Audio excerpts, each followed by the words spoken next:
Good evening, YouTube family. You guys, I know this story happened almost a week ago. But before I made a video about it, I wanted to make sure that I had my facts together and had everything straight. This is a story about Chad Doerner, a man in Ohio who executed his boys, 3, 5, and 7. And unfortunately, because I try to keep you guys abreast of everything that's happening in the world today, I have to tell this story. So let's get started.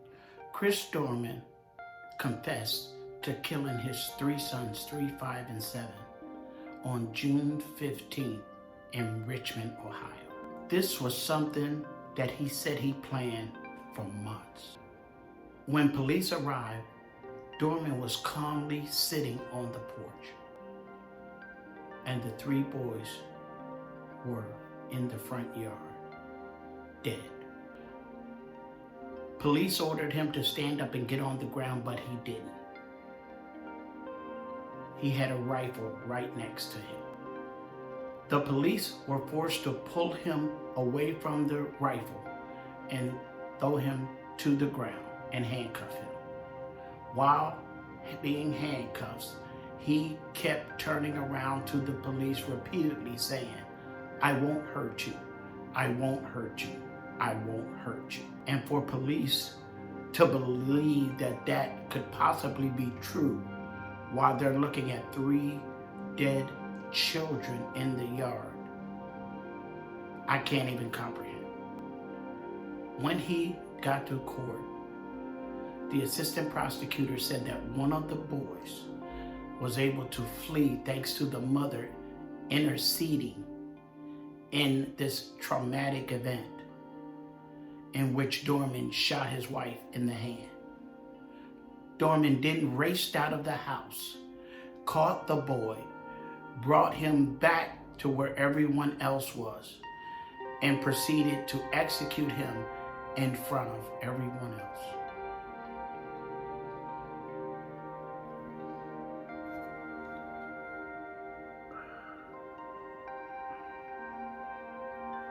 Excuse me. His 16-year-old daughter, Alexis, finally somehow got out of the house and was running down the street screaming loud as she could to the top of her lungs, "My daddy is killing everyone. My daddy is killing everyone." Chad's father came in from Florida after hearing this horrible news. And of course, he said he couldn't imagine his son doing anything like this. What parent could? He stated when he saw him at the arraignment, it did not look like his son. His son just had this very blank stare. Although he was showing feeling and emotion, he just had a stare about him. That's what his father said. Chad Doerner did choke his father in 2010 and was charged with assault, although his father dropped the charges. His father thinks it had to be something to make his son just snap. He said it has to be a mental illness or something that is underlying in the act. And as of yet, no history of mental illness has came up. But when something usually doesn't make sense and it's so hard to believe, a lot of times we attach mental illness to it. And it could be mental illness at times. And at times, it's just downright mean and cruel. Doerner is being held on a $20 million bond and will be back in court on Monday, June 26, 2023. Neighbors that were at home at the time of this event were able to give small accounts of what they heard and saw. The next door neighbor said she heard 7 gunshots. The next thing she knew, that she heard people screaming. Minutes later, she saw police zooming by her house to go next door. The man that was supposed to do his best to protect them was really the one that they had to be protected from themselves. Chris's neighbor said he was always yelling at his wife and his kids. And when they didn't do what he wanted them to do, he made them. Now y'all could look at that and take that however y'all take it, but we all have common sense. Nothing could prepare that community for what happened that day. Now I want to give my belief.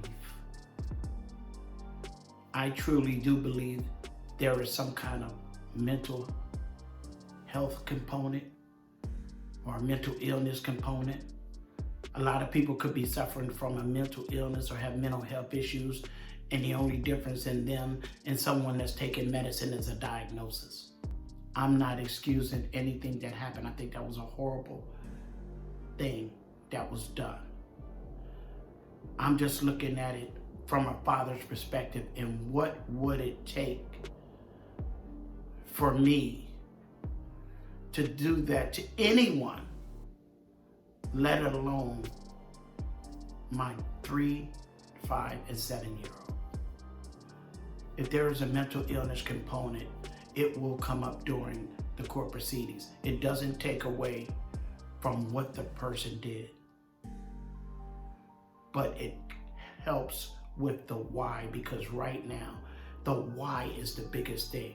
Why in the world would somebody do something like that to their children? So I'm not passing judgment or anything like that. All the facts are not in, but I will say that it was a terrible thing to happen, a horrible thing to do.